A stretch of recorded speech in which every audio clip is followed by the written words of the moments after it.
Good, mate. Have you got a agenda? You got a political agenda? Nailed, dude. Jokes are dog shit already. Yeah. I sort of do, yeah. Because I'm sitting with my laptop open with just like a Google screen open, just ready to Google something. Notes. Yeah. How to podcast notes.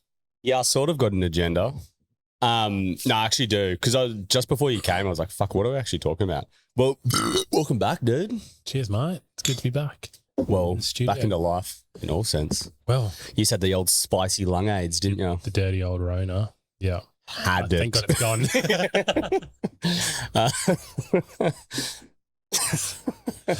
I wish I didn't fucking put you in camera. Or someone else decides to wrap their lips around this mic, they might get a bit of spicy Rona too. True. Yeah, dude. Oh, it was fucking brutal, dude. It was fucking brutal, eh? Yours was actually bad though, wasn't it? I was pretty shit. It was pretty shit flu, but I've had tougher times. Dude, we've already had like, how funny is it like when years end, everyone thinks it's got to be like wipe the slate clean. Yeah, I know. It's like it ticks over to 12. Like us still subconsciously was doing it for this year as well because we just got our fannies booted by COVID at the end of last year, like production. First day back, Hamish gets COVID. Oh, and then the next week after, Ryan gets, I'm like, yep, I forgot COVID doesn't have a calendar. Yeah, I know. Fuck, just looks at its watch. Well, it's 2022. We're out, boys. COVID's got a calendar. I know. It sounded I felt like that too. I got my New Year's resolution was to quit vaping 2 weeks in. Haven't done it since. That's because you got COVID. Oh, if I was still vaping, I would still be vaping through COVID. It would hurt, but I'll be tasting that sweet mango ice. Yeah, fully mango ice. Yeah, that natural flavor. Yeah, I was like midnight. I was like smoking it, and like it hit midnight. And I was like, Kiki, there you go. Did you really? Yeah, so fun. Yeah, and then I felt like such a like pussy for having to do it on midnight. Like I couldn't just do it myself. I needed midnight to tell me to do it because I wasn't strong enough. I didn't do any New Year's resos this year. Really? Actually, I don't think I ever do. Yeah, I've obviously got work ones, but it's not really like a New Year's reso. Yeah, it's a bit of a cop out because it's like, you can, if you want to stop doing something or start doing something, you can do it any day. Yeah, and like it's not like the motivation to feel like if it's to start going to the gym or something, it's not like the motivation of it being a New Year's resolution is going to be enough to keep you going to the gym for the next 5 years. Fully. Like, you need something a bit more than a New Year's resolution to keep you gut pumping to go do that. I think out of principle, I always start things just short, like in December. So it's not like a New Year's reso. So you start. I got my own watch. Like I started one in December, which was, I was reading that Atomic Habits book, one we were talking about. And one of the, so they've got this big chapter on this trainer who comes in for the British cycling team. He brings in that concept of like 1% gains. It's like minimal gain theory. Have you heard about it? No. It's just so like the British cycling team was dog pissed. They were not, like they'd never won like a world championship or anything. And they brought in this new coach to fix that. And his approach was, instead of making these big incremental changes, he did these minimal 1% gain changes. Like down to the weirdest shit. Actually, you should Google some of the things they were, but they're real minuscule. And now I think the British cycling team for this dude's like one of the better cycling teams out there now. Really? But like, yeah. And they use a lot of reference. Oh, they might not be, but I know that he like turned the team around. But in that chapter, they talk about how Jerry Seinfeld had one where he'd write, didn't really matter what the joke was, but he had a like a habitual calendar tracker, which would and he would write a joke every day of the year for 365 days. And I've started doing that with like little creative ideas, whatever the idea could be. It would be like a marketing idea or something like that, which I started in December. I feel like you're already doing that to a degree. I remember you always said that you'd, it's been like an underlying, not even philosophy, but just something you did. Like I remember you always saying like, if you need to get something done, like you're trying to brainstorm like a new ring design or like a marketing idea or something, you'll just jot shit down. Start typing. Yeah, and then it'll maybe an hour later when you're feeling a bit shitty, you might start finally getting some good ideas. Yeah, stretch the old creative hamstring out, I just looked this thing up in the keyboard like an ape for 30 minutes and you start to generate something usable. Yeah. This dude's, when I typed in British cycling team, the first thing that came up was marginal gains. Sir David Brailsford. He's a sir, so it's legit. Really? Yeah. Yeah, I think it's because the team started like going Kicking really well. fucking ass, bro. Read a couple out. Does it happen? Like, he did stuff with the seats and stuff. I think he replaced the seat. Shot dildos. Yeah, I was going to say, replaced the seats with a rubber fist. How it has went exactly. Yeah. Yours was fist, mine was dick. No, I don't know. I can't actually remember whether. Can you read any out? Look, dude, I'm not Jamie. I haven't pulled anything specifically. I'm just skimming through Google here. I've got a massive article in front of me, so I don't know what to pull out. Really put me on the spot here, dude. Pulling that shit up, Jamie. Yeah, I know. We had 3 pillars for our approach, which we called the podium principle. The first one was strategy. The second was human performance. We weren't even thinking of cycling, but more about behavioral psychology and how to create an environment for optimum performance. The third principle was continuous improvement. Oh, it's fucking heaps. I think the other one's still recording. It's fucking heaps to read through here. Yeah, right. I'll just go through the whole article if we try and. Yeah, maybe just read a book live on air. Yeah. Yeah, anyway, but he's, fuck, I don't know how I got into that. Oh, yeah, no, because in December I started doing but I'm actually tracking it this time. So we originally were going to do this. Yeah, let's just say like this is the first podcast in like, what, 6 months? Yeah, fully. To intro it? It would have been the last time we did the half was when we announced Half-Life. Yeah. So. Dion. Huh? Is that the winner's name? Oh, yeah. Fuck, thank God. I didn't say his name out loud before. Yeah, Dion. What did you say? Dion. Yeah, that was our last potty. That would have been like October. Yeah. Not that long ago. Eh? I just said, yeah, I didn't think. Yeah, I'm not sure. Dude, we'll definitely be doing these like once a month, I reckon. Sweet. If you're ruined. Yeah. Maybe we should just do a wrap up then of what happened last time and where like. So yeah, what like how things went with the ring comp. The comp, yeah. Since then and what's come out since then. So we started this podcast off the back of the design. Dude, that's a crazy thing as well. The design comp's only in 3 months. Fuck. Yeah, because it drags out over so long. Fucking hell. Yeah. So we do it in March. This is just a design comp podcast pretty much. Yeah, fully. So we started this potty because the old design comp, we were announcing, top 50, top 10, and then we announced a winner. And then just because there was so many sick designs this year as well, we ended up like releasing like 2 other rings, which is a runner up, and Half-Life, which is releasing in 5 days. Oh, really? Yeah. So it's dropping on the 20th for a 1-day exclusive. So next Thursday, or actually this Thursday, I think this is coming out Monday night. So in 4 days, it's going to be releasing a 1-day exclusive. So that's like as it sounds, 24 hours only. We sell it from 9:30 a.m. on the Thursday, the 20th, through to the Friday morning. That's the people's choice one, right? Yeah. So that was voted for by the people for the people. That's it. That's I chucked it up in our group as well, our member group, and someone had a sick idea which we're going to run with as well. Is that they said if you can have the option to have it mirrored so that them and their partner can get it. So we're going to do that as well. Do you know what I mean? So like the skull will be on the other side. Yeah. So we're going to create that as an option online to be able to choose the other half of it.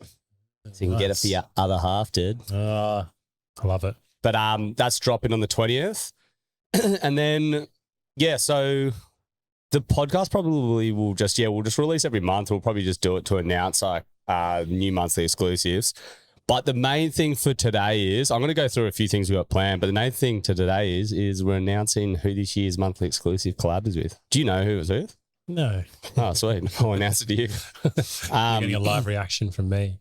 Yeah, we just filmed something yesterday for it actually with Matt Hill. We're supposed to, he actually is supposed to be sending me a clip through. I don't know if that'll come out before. No, it probably won't. But yeah, so we're going to go through this year's monthly exclusive collab and gonna talk about a few other little plans we got. One's which is where the fuck are my notes? How was the feedback and reception of the who won the design? The Protector. The what? The Protector. The snake around the fawn. Oh yeah, that's right. Yeah, it was good, man. Went real well. Just the last Oh, actually, didn't you have to? You recalled it and did it. You pushed it back a bit or something, didn't you? Yeah. Talk to people about that, birds. So it was supposed to release in I don't even have my dates. The arse end of last year was such a shambles, eh? Like everything went out the window. It's probably the worst performing we've ever been as well. And like I've done a couple of videos, not podcasts, but just sort of explaining the issues we're having. But dude, I couldn't even. Well, I could just like explain all the issues we had.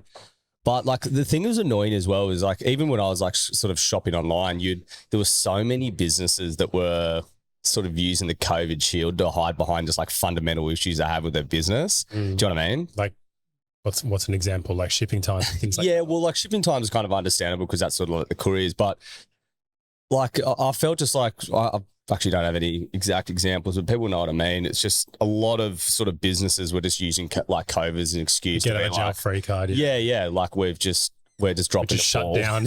We've just gone bankrupt. That's it. Because And we've they're been like, spending money poorly for the last 10 years. Oh, bloody COVID. or even just even on a transactional basis, like there would be just standard fuck ups of a business and they'd be like, oh, sorry, COVID. You're like, how is that related to COVID at all, mate? Yeah. You sent me a human shit in the mail. Sorry, dude, COVID. But where's my shirt? But with ours, like You sent me a shirt in the mail. Where's my shit? I'm just thinking of that dude again. yeah. But yeah, with us, like, so our issues really started in, where were the first Sydney lockdowns? Was it August? Fuck. I think it would have been like around August. Yeah, I got no idea. So it was around then. That's when like the strict, we did speak about this in the podcast because I remember I kept saying our jewelers were dropping like flies. We had to clarify they weren't dying. They were just working from home. That's right, because I wasn't supposed to even be here. Yeah. Then or now. But yeah, so we had. What, dude? What did you have? Tell me. So those lockdowns started though, but we hadn't really properly felt the effects of it. So a couple of lads were working from home, and but then orders were just heaving through, and then so by one stage we only had 1 out of the 6 jewelers in, and 2 from home. So we had essentially 3 jewelers working, and we were operating at a deficit on a production level, as in we were getting more orders in per day than we were getting out by far. So leading up to like September and October, like we were in the hole so deep. And then we didn't have a production team to get out of it. And then, so what we were doing, we were bringing on new jewelers as well, because we had a couple of guys leave. So we had to bring on new jewelers, but we couldn't train them during that period because we had no fucking jewelers in the studio. So we essentially, when things opened back up in like October, it wasn't like as if we could start heaving again. We had to spend like solid days training, and like how ring orders compound as well. It's so quick. Like if you miss a day's shipping, like how that compounds on to the next day. We got to like the end of October, just before the Christmas rush, and there was just no chance we were getting Christmas orders out. Like we were that in the hole. Probably only started getting moving, like properly heaving through orders around, I don't know, maybe like 5th of December. That's only really when we started to get back on top of it. But we had so many orders backed up to like the start of October that there was just no chance we were getting out of it. And then in the final week leading into Chrissy, we had the studio essentially shut down twice from one of the boys pissing hot with COVID. So it was our first year ever that we haven't gotten Christmas orders out. There was a couple of 100 orders that didn't get out just because the final 3 days were literally shut down. So it was fucking annoying, but back to normal now. Sorry. Fucking that one guy. Yeah, that's what I was saying. Like you think it ticks over, you're like 2022. Same problems. But then same problems. Yeah, dude. First day back, one of the boys got COVID day 1. Then Ryan got it the second week. I guess at least like it's not Christmas now though, right? So doesn't that give you a bit more breathing room? Yeah. You're not getting fucking flogged by Christmas orders. Yeah, well, like I honestly wanted everyone to just fucking get it now, get over and done with, sneezing some eyeballs and send. So it's good that like half of the studio now has had it. But yeah, so I don't know. The last, just speaking to customers, man, it's such a hard thing to like, such a frustrating position to be in, because like I understand on a customer service level they've got every right to be pissed off about shit, but they also like, if they were a fly on the wall and seeing the fucking hours that I was ripping through that leading in Christmas and like how stressful it was for me as well, you're like, fuck, when you receive a staunch email, you're like, dude, my eyes are like bleeding. I've been working 100-hour weeks for like the last 3 weeks and getting smashed by a customer who just thinks you're sitting on one of those rubber fists and doing nothing.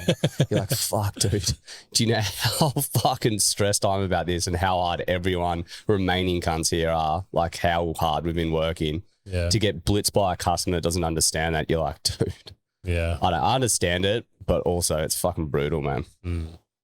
Yeah. But anyway, so we're back up ripping now. The team, we've got a solid team now, which I'm frothing on. I put up a few videos about the whole team, and yeah, they were nice, those little exposés. Yeah, we've got a sick little crew now. I'm frothing on it. But and then Jan 20th, got the 1-day exclusive. I've got the ring over there if you want to see it. Yeah. Not bothered. Yeah, I'm fucking so keen for that. Nice. But yeah, no, the Protector went really well, man. And then we had the Two Worlds launch as well. A couple of I've got to chuck up photos of it, but this is why I love really pushing customs and bespoke with Crooked Howlet, because like so many sick like custom alterations came out. Like a few people did custom ones where the snake was just in orange gold, or like do you know what I mean? Oh, really? Yeah, sick. yeah. I'll put up photos of them. It looks sick. But one of the things, so this is one of the things I wanted to chat about. I don't even know if I've told you about this. Well, actually, 2 things. Did I tell you about the Jake Voro collab?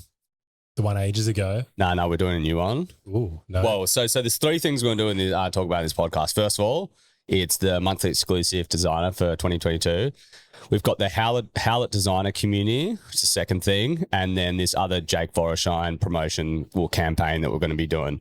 So first of all, I will do the Jake Voro part. So you'd obviously remember the 1-day exclusive we did, the Crooked Howlet Sucks Jake Voro exclusive. I'll put up that video again. It's fucking sick. So he's also the dude that does the music intro for this. Lashiv, shout out. Shout out, Jakey. I looked over, I saw the black screen again. I was like, fuck, stop filming. Good man.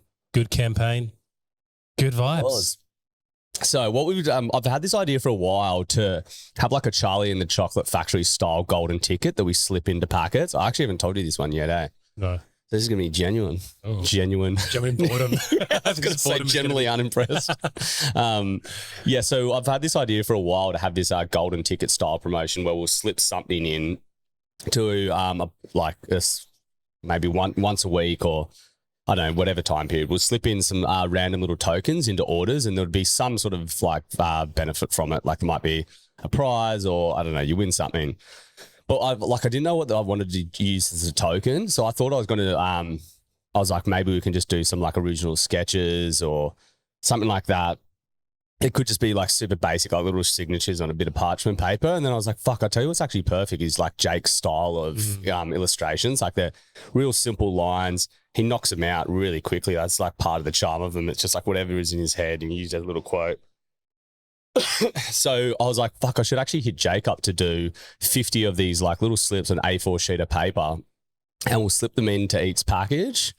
Well, not into each package. So, well, anyway, so I'll start with the basis of it. So I got him to do 50 of these like little A4 sheet sketches, just like real basic, like single line sort of shit. Like different one every time? Yeah, different one every time, and then numbered from like 1 to 50. And what we're going to do is over the next year, one time a week, we're going to slip in like one of these little bits of artwork into a package. But I sent it off to him, and the ones he sent back, they're so fucking sick, man. Like, really? Yeah, I'll send them to you now. But they're so I was like, look, that I don't want to. I'm like, that is the price. Like I was like, oh, you should be able to, once you get the golden ticket, you win something. Yeah. I'm like, looking at how sick these are, and like, I know it's easy to get sort of romantic about your own business, but dude, if you think like 30 years from now, if you had like it was like one of these original sketches, 1 out of 50. It's not even 1 out of 50. It's original. They're all numbered, but every single one's different. Yeah. From like one of the designers at Crooked Howlet, man, I reckon, 20 or 30 years now, that'd be so sick. Like imagine having an original sketch from like a Gucci designer back in the day. 100%. But they're so sick. So he's here. I'll send them to you now. That's so good that he was just trying to knock up these quick things that are just like a pass to get the prize, and he accidentally knocked up the prize. Yeah. That's literally what happened, because I was like, yeah, it'll just be good. And then like once you get them, I don't know, you have the opportunity to win something. And I'm like, honestly, dude, I want one of these things. They're so sick, man. And Look, a lot of the stuff that we do is based off sort of like long tail value. So there's a lot of things that won't be realized yet. Though, like the ring library is like that. When you first start the ring library and you've really got to have like a 10, 20-year vision of what the brand's going to be for you to actually like truly see the value in that. And that's the same with this sort of stuff. And that's why we're big here. I'll send this to you now. See how sick these are.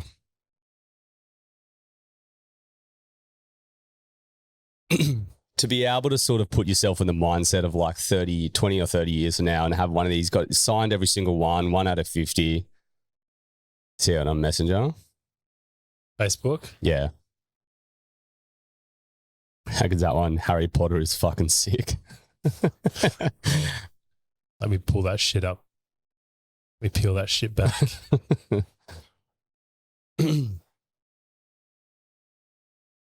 They look like cute little birthday cards. They're cool. Yeah. This face looks happy, but it was drawn by a sad fuck. Is that one of them? Yeah. That's sick. See, they're all so sick. So over this year, we're going to be putting one of these like original little bits of artwork into one random order throughout like every single week. Look, dude, I honestly hope the people who receive this like watch a video on this actual campaign and understand, you know, the value in these, because I reckon they're so sick, man. But yeah, that's what I was saying. Like a lot of our marketing strategy, or even our just like our total brand ethos, is built around that like long-term value. Like, because that's essentially what goes hand in hand with jewelry, right? It's like once you make that transition of aesthetic over to purpose with your ring, it's not going to look good in 30 years, but it's, you know, it's that like intrinsic value that you've built into it. Yeah. So that's why like I would want to build like a ecosystem around Crooked Howlet that has all of that other stuff beyond our jewelry, you know? Without to sound too much like a cornball. And that's what I sort of love about these things, man. Like, it would be so sick to like see one of these framed in some dude's unit 30 years from now. Yeah. Or even like the ring library, like how old is that? Like what, 5 years old? Like not even? Yeah. Yeah. Like even that seems old now. That's true. That's only like pretty recent as well. But like, yeah. Well, I think another it's 5 years or another 10 years. Yeah, I think it's just even the life cycle of the ring. You're like, no one's going to be wanting to come into the studio and flick through the ring library and find it when they bought it like 3 weeks earlier. But like, once again, like it's sitting right there. 30 years from now, man, I reckon just that asset's going to be huge, you know? But so that's one promotion we're going to be running with Jake Voro. I'm so keen for that one. So we're literally going to start week 1. So when we open up, the first orders out of the gates, we're going to be slipping one of these little piece of artwork in there, and honestly, send us a photo of them. I want to see who gets them, and hopefully you love them. They're so sick, I reckon. If you don't, send it back. I want it. So I can imagine Jake flogging some of these as NFTs as well. Dude, so that's the actual second wing to this.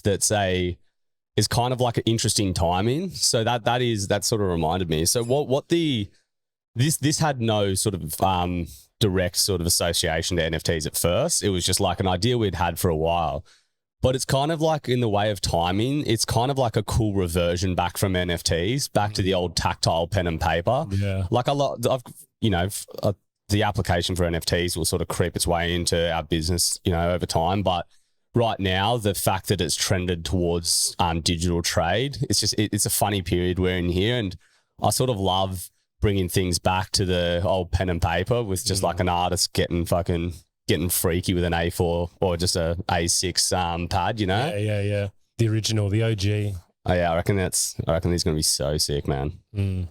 What's your fave? I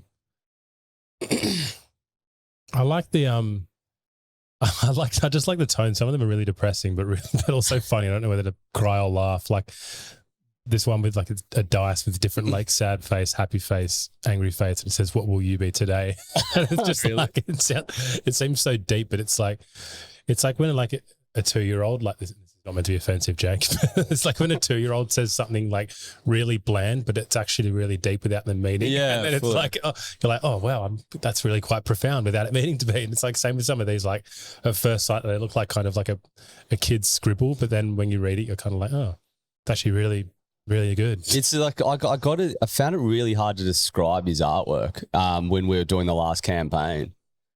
you know, it's because like everything you try and say, it like sounds like nearly like patronizing. That's what I mean. That's why I kind of want to clarify that with like, no offense, I don't mean this in a bad way. To be fair, he couldn't describe his artwork. Yeah, and I think a part of it, which I guess is kind of unfortunate for people that don't know Jake, is a lot of it's his character. Like, I probably wouldn't appreciate it as much if I didn't know what Jake was like. Like, he's kind of, it's just kind of like he's a bit loopy, the best way possible. So for sure, it kind of sums him up pretty well in his artwork as well. Yeah, that's why I said the best representation of Jake is Jake. That's why just putting him in front of a camera and letting him talk a bit of dribble is the best approach. 100%. But so that's starting this year. The second thing, which is I think like every year we end up getting like known for, well, like internally it's not even known for necessarily outward, but what I'll sort of frame the whole year around one sort of like new movement. Like last year for us, it was really pushing the members lounge and starting to build the programs around customer. So like one of the big things which no one will really know unless you're a member is a few of the things that we do for like the silver and gold members. Have I showed you what we're doing for the gold members? Nope. So once you become like gold status, you got to get like 10,000 points. Like I'm not even there yet. You get like I didn't want to bring just like a commercial value to those people. Like I didn't want it to be like, hey, you get free shipping or, you know, like $700 off or like, you know, I just wanted it to be something that sort of like helps to build the community in the sense of like especially with our members, like we want our members to feel like staff essentially, like our staff is our community. And one of the things that we've done for these gold members, which is so sick, is like we've created these like vintage baseball cards. Oh, I saw that maybe in the Facebook group. Yeah, maybe. Yeah. Potsy is doing these like caricatures and they're like these like whole vintage style baseball cards. They're fucking so sick. Yeah, I did see them actually. But that's cool because at least it's not like with if it was like something like free shipping or whatever it would be, or like one free ring or 3 free rings or whatever, like obviously it's sick and you wouldn't be turning that down, but like you know that if that happens, it's kind of like you still know that your long-term plan is to get them to buy more shit. Yeah, so it's exactly. Like, whereas this is like, this isn't some cheeky way for you to try and get more sales. It's purely just you trying to add value without take anything from them kind of thing. Yeah, well, I think once again, it's that long tail value that I'm trying to sort of incorporate into, you know, everything that we do. And a lot of people would be lost on, not saying like lost, they're not understanding, they just don't give a fuck about it, which is fair enough. But for this, for example, like think about even 5 years from now, having 24, because we've only got 8 members and gold members, having like, I don't know, 30 to 50, how many cards in a deck of cards? 52? Yeah, that's it. Yeah, so imagine like, you know, a couple of years now we're having 50 members at gold status and having a baseball card for every single one of them. Because on the back it's got their stats, which is like when their first order was placed, their average annual order rate and stuff. Just like it's little Pokemon card with like points. Yeah. And we got they're so sick. But like I just sort of love the idea of having this like little deck of cards, a community that's only attached through Crooked Howlet. Like there's been no other reason for these people to be associated together. And you know, like 10 years from now, having a little deck of cards that you can send out to them, and it's every single gold member, man. Probably breaching a whole lot of personal privacy laws, but yeah, no, that's cool though. Yeah, so that was sort of last year. And then this year, what I'm really going to focus on, and we spoke about it, I think, briefly at the end of one of the podcasts. Sorry, on that, how do you actually track like people's orders? Like, is there some database somewhere you've got where it says like each person's points or whatever, or like just got within it's an app called Smile app. So it's just like it's like a loyalty program app. But then we track it all in our Facebook member group as well. All right. After you place your third or fourth order, you get an automated email inviting you to the private group. Right. Okay. But yeah, so this year, this is the big thing that I will probably take up a lot of my mental bandwidth, is this Howlet designer community platform that we're going to be building. Did we talk about this? I think we spoke about it, but I don't think it was as formalized as that. Like, I don't think you had a name for it. I think we just said it would be a cool idea, or you'd mentioned it. Yeah. Well, firstly, what is it? And I'll tell you if we spoke about it or not. Yeah, well, sure. I think that's right, because I was only sort of like knocking the idea about. I was just because you would have seen it you would have seen it develop in real time, because it came about when we did the design comp. So after the design comp this year, more than last, the big thing we're going to be working on this year is this, which is, I haven't got a name for it yet. We can crunch some ideas, but it's going to be called like the Howlet Designer Community. So the idea brewed from up from the end of like last year's comp, where we just like a huge influx of emails of people saying like, "Oh, how do I get the the Half-Life design? Or how do I get name me a design? How do I get that Siggy with the big titties design? Can't give it to me." Yeah. But so many customers are hitting us up, being like, "Oh, can you put us in touch with the designer?" So it sort of got me thinking. I was like, the design comp has sort of like morphed more into this like showcase. I'm still thinking of that Siggy with the tits. Yeah. I was thinking a collab between Jake and that guy would be sick. Yeah, fully. So I realized that like the design comp was more of like it was sort of morphing out of like an actual comp and more moving into like the sort of ability for designers to showcase their designs. So I wanted to build this platform essentially to here, this little brief that I've written for it. So it's the Howlet Designer Community will be a platform to showcase jewelry designers and provide the opportunity for these pieces to be commissioned and produced. So what we're going to be doing is we're currently building this platform. It'll be linked through the site somehow, where we'll be able to like upload or showcase like anywhere. I'm not sure how many, maybe like 50 or 100 designers on that platform, and customers will be able to come on there, see the design. Like it'll be like this, like the design sheet. The ring won't be made, and then commission that piece. So that piece is in that design. Yeah, so customers will be able to peruse the site and be like, "Hey, I like that design." They'll link up through to the designer, and then we'll sort of liaise with them, the designer and the client, and get it made. There's a couple like key points of it. Like it'll have a heavy focus on artist profiling. Like we actually do want the same brand ethos that Crooked Howlet has to sort of run through this Howlet Designer Community. We want it to we don't want it to turn into like a fucking Etsy or something. We want it to be whatever. Yeah, it's got to have like it's going to have a very heavily focused on artist profiling, who they are, what they're about, what the design is about, and just a sort of like, I guess, nearly tracking the like mental provenance of the design, where it came from, and sort of really build it around the artist, and then you can go down and then commission that piece. So the people will probably, I'm not sure how we'll first do it. I actually reckon this year's comp, we should do that as like an eliminator to get into it, like the top 50 or something, get onto the platform. Yeah, it's not a bad idea. I guess you just got to make sure that people aren't just like a one-hit wonder and they do one sick submission and then you get them on board and they're just trash. Oh, no, it'll be only one design. Oh, will it? Yeah. Okay, one design per person. Yeah. So it'll be like, fuck, that's actually an interesting point. What if they've got more than one design?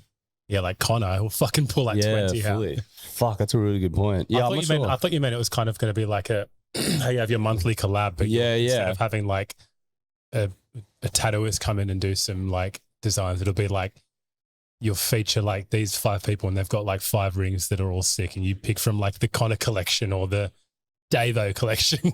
No way. Yeah, that's actually a super interesting angle. I don't know. Well, it's got some development to do. Yeah, that's a good point. I did originally think it would be based around a singular design, but now that you put it up, like, because someone might be like, "Oh, I like Connor's style, or I like Davo's style," and I want to pick from his 5 best rings or whatever. Yeah, fuck, it's an interesting point. Well, maybe they can. Like, we'll just have that, because it'll be like you'll scroll through and you'll see the artist profiles. Like the site we're building looks so sick as well. We'll probably have a video for every clip of. We're gonna like really. Control the narrative with how it's like sort of presented as well. Like, so it won't be something where you can just like create an account but just I guess that needs a bit more ironing out then. Yeah. What will work? That'll be this year. Well, we'll likely have that up and running just after design comp.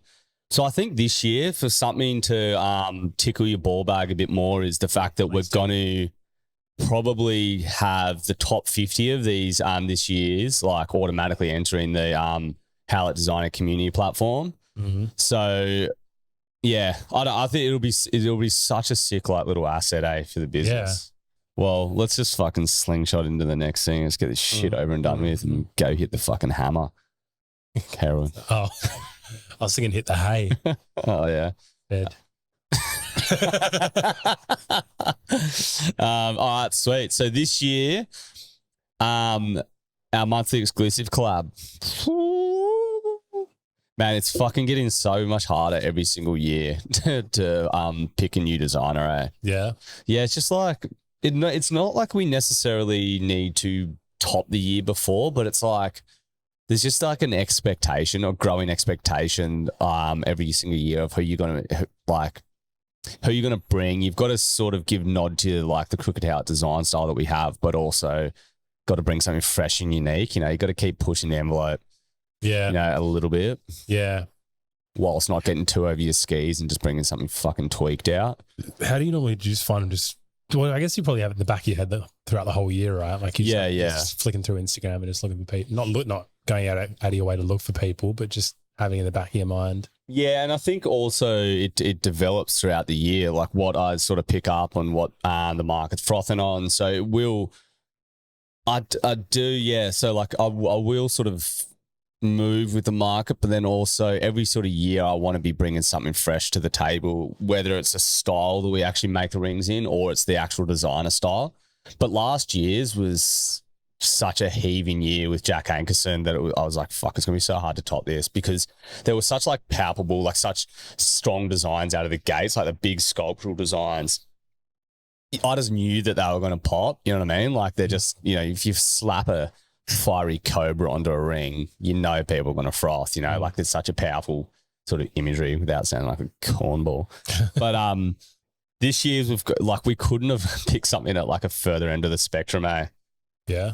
Yeah, so he's similar. Like once again, it's the same sort of shit where like you don't even know how to describe it, and you don't want to sort of sound like patronizing in a way, but his has his like fun playfulness to it as well.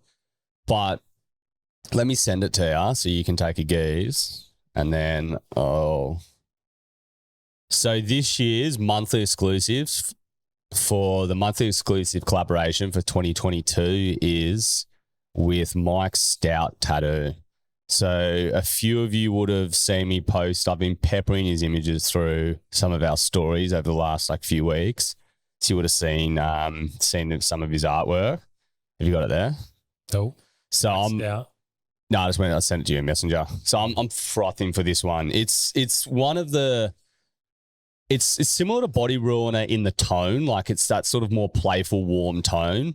He's got like a lot of very similar motifs throughout. Like he kind of he honestly rotates through like 4 or 5 like very familiar motifs throughout, just with slight tweaks on them, which I actually like in the sense that this year, every single month, it's going to just be an alteration of the previous month or a tweak on the previous month. Where the Jack Ankersons were all over the shop. They're all sick, don't get me wrong, but they really, as a collection as a whole, like the previous months didn't matter to the next month. Just a theme weaving the whole way through. Yeah, exactly.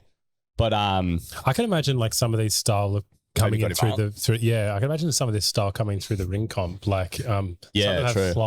Slightly kind of remind like certain like again like themes like the space theme, which was big. That was this year, right? Yeah, there's a lot of space going on here, and even just like the dinosaurs as well. Yeah. He's got a real sort of like cosmic psychedelic feel to it with there's so many just really like familiar motifs there, sort of familiar themes, whether it's something that you've pictured like this, but there's just a lot of things I think people will like just strongly associate to regardless of what the artwork was, if that makes sense. Like I'm keen to do a sick plain band one with these sharks. That would be sick, like plain band, like circular one.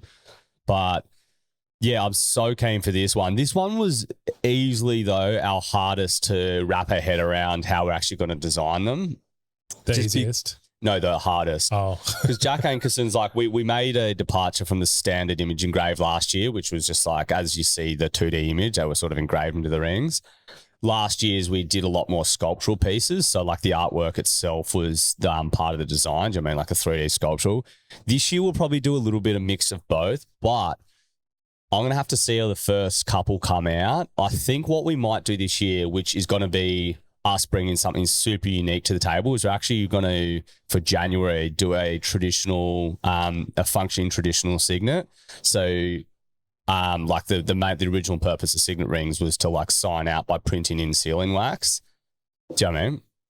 Yeah. So the first one in Jan, we're actually going to have as a functioning signet ring. So we'll send out like a little wax candle with it, and you'll be able to print one of Mike Stout's designs into wax. Fuck. Yeah, it's going to be.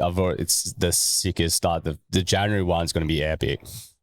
Jeez. So I think we might actually follow that throughout the year. I'm not sure if we'll do it for every single one, but I think that's going to be the thing that sort of separates this year from the previous years, is that we're going to do functioning signets this whole year. This one, again, different to the other years as well. This one looks a bit more like playful and fun. Yeah. Compared to like... Jack's was quite dark and... Yeah. Not the one's better than the other, but like... Yeah. Just different. Yeah, it looks a bit more lighthearted in a cartoony but like cool way.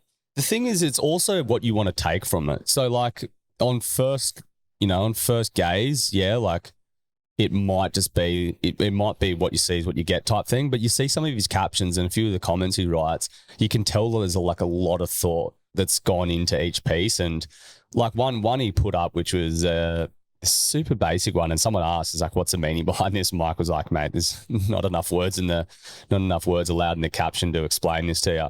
And it was such a simple little sketch. I'm like, it's kind of sick that there is a lot of depth and meaning to it for those that want to take that from the design. But yeah, he's not just leaning on that to just be a cornball artist, you know? Yeah.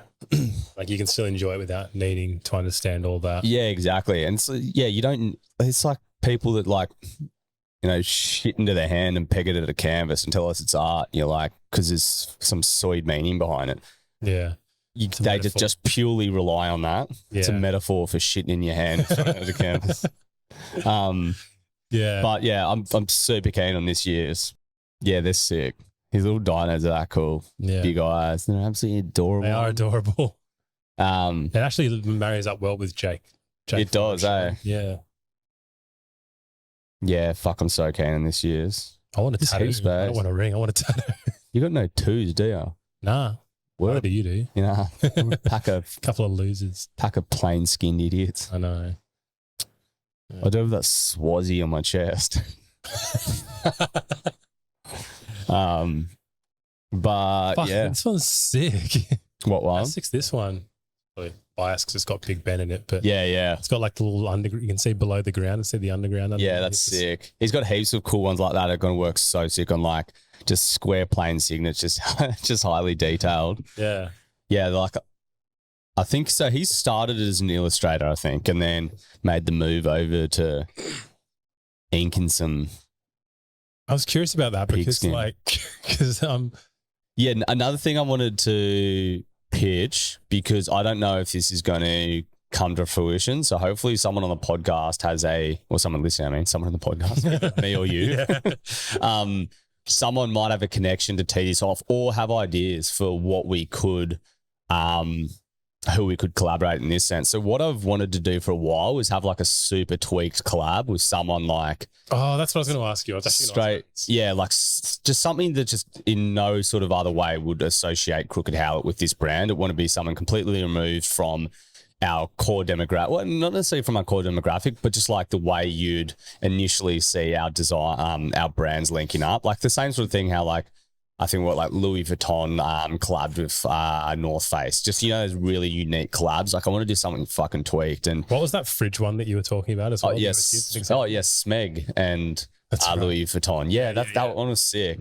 Yeah, I just like, we collab so much with other artists and it's kind of assumed. I just wanted to, first of all, just like the content you can create around it would be so sick. You can tell the coolest story behind that. But I came up with the idea this week and I've hit them up and I don't know if I'm pretty sure they won't go for it, but I'd love to do a Crooked Howlet and Jim's Mowing collab. Yeah, that's fucking classic. That could be sick, eh? I know. Dude, if you sold a fucking, like, I know it'd be a bit of a gag and it probably wouldn't be on brand at all, but imagine if you sold a ring with that picture of Jim's Mowing face on there, that would fucking... But the thing is as well, it's like quality, whatever we're going, like whatever our output is, we're going to have like a very well designed and like high quality ring. So like the collab is a super tweak collab, but the storytelling that you could have behind that, like the videos we could do for it would be such a fun collab to do, but also sick. Like two Aussie brands, they're not like a young Aussie brand, like we're obviously a lot smaller than them, but I don't know. I reckon the story behind that would be so sick, man. It's such a unique collab. It's kind of a bit of a wank when you see like two massive artists link up for a collab. You're like, two guys helping each other out. Like, yeah, well, it's just well known. Yeah, it's just like two massive artists linking up to just kind of like it's more of just like a. It's more of just like a fucking artist grandstanding. Like, look at the ability we have to collab with. Do you know what I mean? It's like Val, would you? Can you hear her chewing? Just chewing on my foot. You look down, my foot's just bloodied.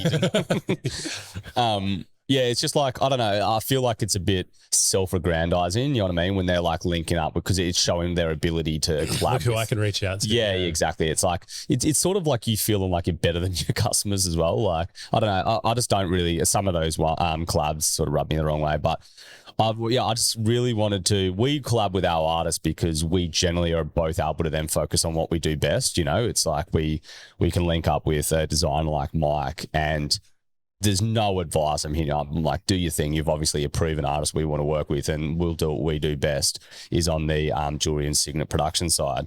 But yeah, I reckon a Jim's mowing one would be fucking sick. Yeah, it'd be so sick. I'd fucking definitely want a little Jim's mowing rim with that ultimate, the iconic face that you see. Yeah. That lends itself really well to signets. So, dude, if anyone has any links with Jim himself, if Jim's out there, or just anyone, man, I'd be so keen to link up with. I actually hit up the CMO on Instagram. Say, how the fuck do you what's your first point of call? I've hit up the CMO on LinkedIn and on Instagram. Oh, really? Let's give him a shout out, actually. Jim's Group, yeah, that's what they're called. Yeah. They've got every single franchise you could ever imagine. Joel Kleber. Joel. I'm dyslexic as fuck, so don't take offense, mate. Kleber, yeah. He's a CMO at Jim's Group. So, mate, let's do it. It would be the sickest collab, dude. How good that be? But we were crunching some other ideas the other night of along those same lines. What collab would work well in that sense. I'm frank out with the idea of 1-800-JUNK. What's that? That like massive rubbish removal. Yeah. Yeah, but they're huge in the US. Oh, really? I think it was 1-800-JUNK. Like no, 1-800-GOT-JUNK. I think you say 1-800-REVERSE. That'd be all right. No, just like Blockbuster. Yeah. Some like completely obsolete brand. Yeah. Yeah, fully. Yeah, no, Blockbuster would be sick. Or just like, I don't know, something weird, like something, I don't know, like Denny's Diner or something. Yeah. Denny's or just some bloke called Ian who's a cabinet maker, apprentice cabinet maker. Porkies from the Cross. Plain Strippo. Yeah, fully. Dude, like I've tried to crunch a few, and I generally reckon the Jim's volume would be sick. I don't know what they're like there as a business. They got to be sort of, yeah, like for them to be open to this is a bit of a reach, but can't hurt them, surely. I just don't know if their focus would be on, what they can leverage from us though does go hand in hand with the small Aussie business, keeping, we're all locally produced. I think there is some storytelling leverage that they can pull, but I don't know if they'll go for it, but I'll be so keen. What would be someone else you could do? Connie's, dude. Oh, dude. Magnum, dude. Valley Eyewear. I actually just said that because I just bought a pair. Oh, did you? Yeah. I actually did reach out to him at one point. Oh, did you? He said nah. He was actually pissed off enough to reply and say no. He didn't just ignore the email. Oh, right. I'm just trying to think of like unlikely brands that are kind of iconic. They've got to have their own like cult following. Like it's people that would wear merch from them and not use their product or service. Yeah. And I think like that is Jim's mowing. Like they've become such an iconic and nearly like sort of a joke. It's like that's what I'm thinking. It sort of gets built into humor. Like it's such a familiar reference point for so many people. Does it matter that like some of your audience won't get the gag behind Jim's mowing? Yeah, no, that's fine. It's like you find your minimal viable audience, which is people that are going to appreciate that. And it's like we don't want to reach out to people that sort of just like because it's going to be fucking lost to anyone that's not from Australia. Yeah. Fuck, it's funny that Jim's mowing, obviously, like, again, not to like write him off or anything because they're obviously very successful, but like it just sounds like it was some dude that just started, did not expect it to go big. Like it's just like, oh fuck, I don't know what I call it, just Jim's mowing or something, and then like it just turned into this multi-fucking $1 million like massive corporation. Yeah, I know. Jim Penman, I think his name is. Yeah, it is. Founded in 1982 with $24 of capital. I saw that write-up was kind of weird. It's got his own Wikipedia page. Yeah, for sure. Dude, he's English. Really? It says Australian businessman. Oh, no, he was born in English, but he was born in English. Dude, look how much he fucking looks like the logo. Himself in the logo. Yeah. A photo of him back in the day. How many different ones? Oh, and the good thing about Jim's mowing one is, like, think about how the other options you've got. In what sense? Well, like Jim's cleaning, Jim's pet washing. What else? Yeah, there's so many of them. Jim's crime, dude. Yeah, what are the other ones? Let's have a look at I know there's like TV antennas. Fuck, they're getting niche. I know. Jim's jewelry. Fuck. Yeah, I can't fucking find them. Jim's Kerry. Jim's insurance. Jim's cleaning. Do you reckon this chick actually works for Jim's cleaning, or do you reckon she's just a model? Such an irrelevant model for an ad from cleaning. Blatantly hot chick. Jim, fuck, where's just a list of them? I know. Fucking sherish. Jim's building inspections. Oh, here you go. Jim's handyman, Jim's glass, Jim's fencing, Jim's diggers, Jim's mobile cafe. Yeah, dude, imagine all of these on a ring over a year. Fuck you. That'd be so sick. That would be good. But I feel like people only want to gravitate to the mowing one. Yeah, it's true. Fuck, there is loads. Are you on this page? There's fucking heaps, eh? Yeah. Jim's tree stump removal. Dude, that one would pop. That's neat. Jim's shade sales. Got a cafe. Fuck. It's fair to say Jim's expanding. He's done it all. Jim's gyms? No way. What? This is like Jim's cloning. What? He does human cloning. Jim's is definitely like a cop who think of where he thought of the name first and then was like, the name's genius. How do I build a business around that? So anyway, that's but any ideas as well? If anyone's got any ideas who you want to see us collab with, obviously, like, any artist will be sick. Like, we'll always be doing those, but I just want to have this one that you've got essentially two very removed worlds linking up together for a collab. You know, yeah, linking up together in just like a bizarre sort of way, and both bringing like the true use of the word leverage as well. Them being able to leverage the fact we're still a small, young, up and coming business. Well, all right, cheers, Nikki. So that's it. So we got to look forward to next time. We got Mike Stout. That's going to be this year's monthly exclusive collab. The first piece, it's this functioning signet ring, which is going to be fucking sick. Heaving for that one. And then we've got the Jake Voro campaign where we're going to be adding in one of these original sketches from him every single week for this year. We'll post videos every time that comes out. So if you get like a shipping notification, could be you. And then we've got the Howlet designer community. Yeah, ironing that out. Yeah, mate.